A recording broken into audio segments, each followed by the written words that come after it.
Are you a Kaieteur newspaper advertiser? Well then, we have great news for you. Kaieteur Radio presents a 50% discount on all radio advertisements only for a limited time. To advertise, contact us on 225-8465 or 226-7455 or email us at kaieteurradioads@gmail.com. You can even visit our office at 24 Saffron Street, Charlestown, Georgetown. Kaieteur Radio, covering you from coast to coast.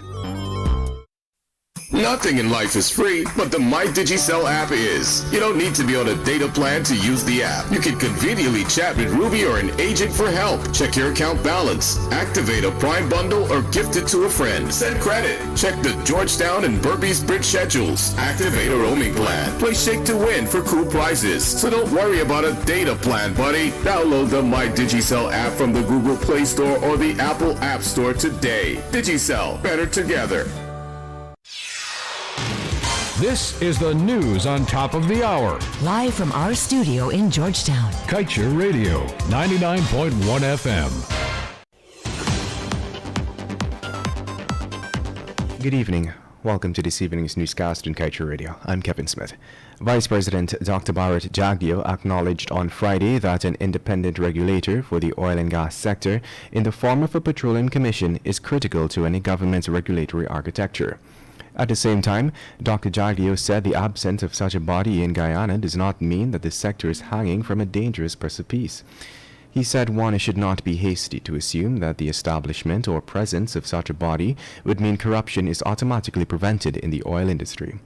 According to him, a petroleum commission simply ensures that all payments for the sector are properly accounted for, that key financial documents are not hidden, and licenses that are awarded are made public.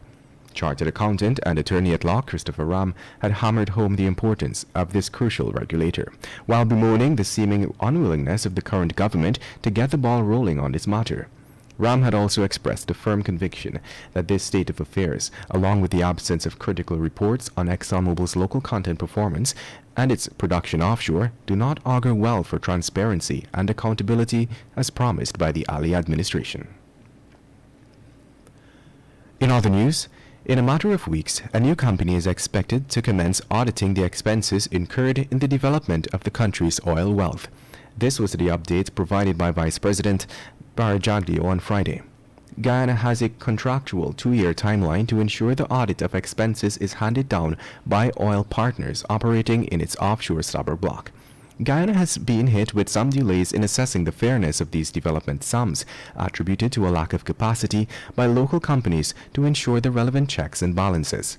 Vice President Jagdeo said that given the available information, Guyana is expected to commence auditing the 2017 to 2020 oil-related expenses as soon as the new company is chosen to undertake the work.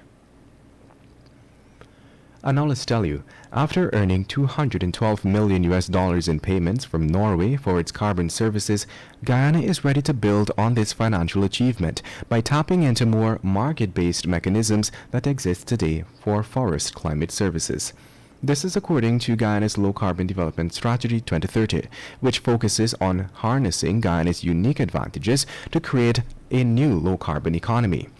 The document is currently the subject of countrywide consultations. Importantly, LCDS 2030 has 3 objectives, one of which is to promote forest climate services and other ecosystem services. From early 2022, the document notes that there is a strong possibility that Guyana can access market-based mechanisms for forest climate services that include private as well as international public sector financing.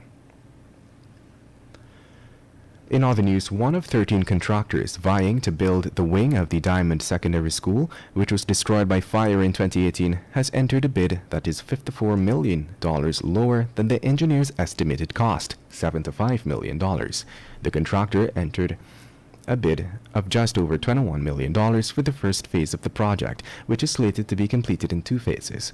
Both phases are estimated by the engineer to cost $163 million. The project is being undertaken by the Ministry of Local Government and Regional Development through the Regional Democratic Council of Region 4.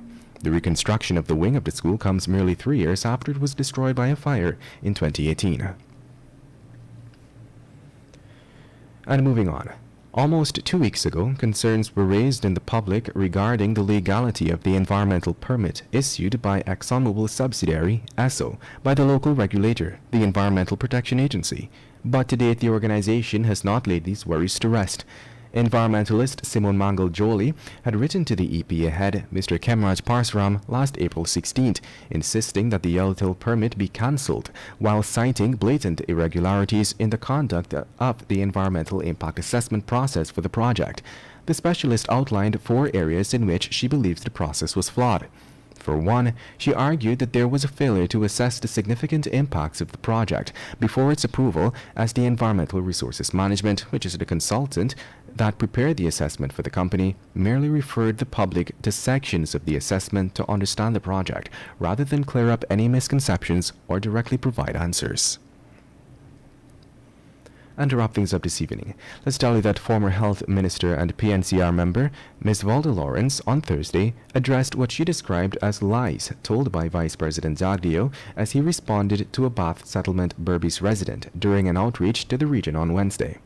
Jagdeo was reportedly questioned by a resident as it relates to the non-increase of NIS benefits for retired workers, which he explained that the agency was bankrupt due to the downsizing of the sugar industry by the former coalition government.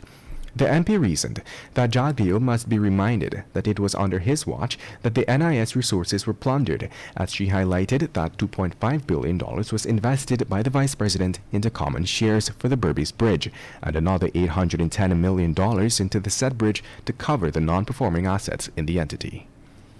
And that brings us to the end of this evening's newscast. I'm Kevin Smith. Thank you for listening. Do have a wonderful and safe weekend. Want value for your advertising dollar? Then place your ads on Kaieteur Radio's newscasts. Streamed live on 6 different mediums, reaching hundreds of thousands. Advertise today and watch your dollar grow. Call us on 225-8465 or 226-8210 today. Fellow citizens,